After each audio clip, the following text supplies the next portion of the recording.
Okay, user sheggysheggy, great names, asks what my thoughts are on the works of Bart Ehrman. Um, so Bart Ehrman, for those of you that don't know, is probably one of the most successful, at this point, wealthiest biblical scholars that is out there. He's a distinguished professor at the University of North Carolina at Chapel Hill. Um, so I've never met the guy personally. My first encounter with his work was um, actually not through any of his popular writings. So within the Guild of New Testament Studies, for example, Bart Ehrman is known for his work on text criticism. So that's kind of how he made his name to begin with. So when I was doing my master's degree at Harvard, I was taking a class on text criticism with Eldon Epp. And Epp and Ehrman had, I think, co-edited at least one book together. So my first exposure to Bart Ehrman's work was through his very good text critical works, like he's published with Epp, obviously with Bruce Metzger, who he did his dissertation with at Princeton Theological Seminary. So at least from within the guild, I know him on the basis of that work. He did an important study on Didymus the Blind, I think, was probably his dissertation. And it's all very good, very high quality stuff. It's not popular writing. So his other books, which are mostly trade books, popular writing for the public, uh, those are different degrees of excellent to maybe a bit, yeah, less excellent. I don't know.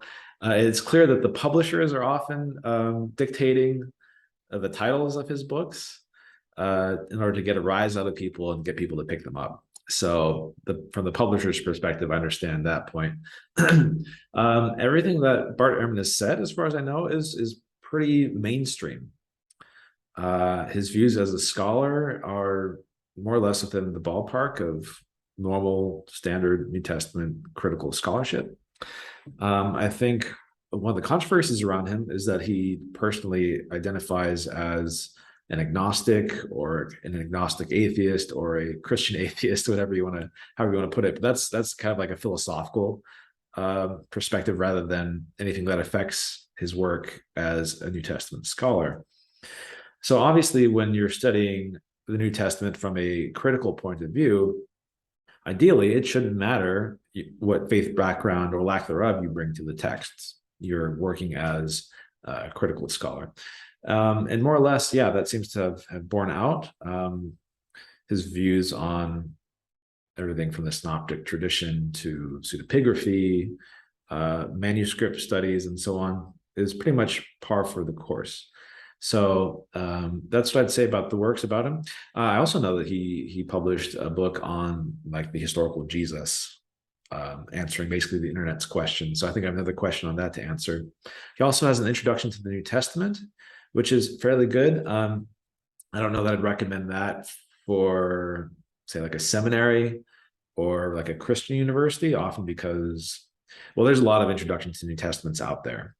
And those kinds of schools often want to have a particular perspective. So he's approaching the text as something like a historian. So nothing really bad to say about him. He's obviously a very accomplished scholar. He's a very efficient writer and a very productive member of the guild. So that's what I'd say about the works of Bart Ehrman.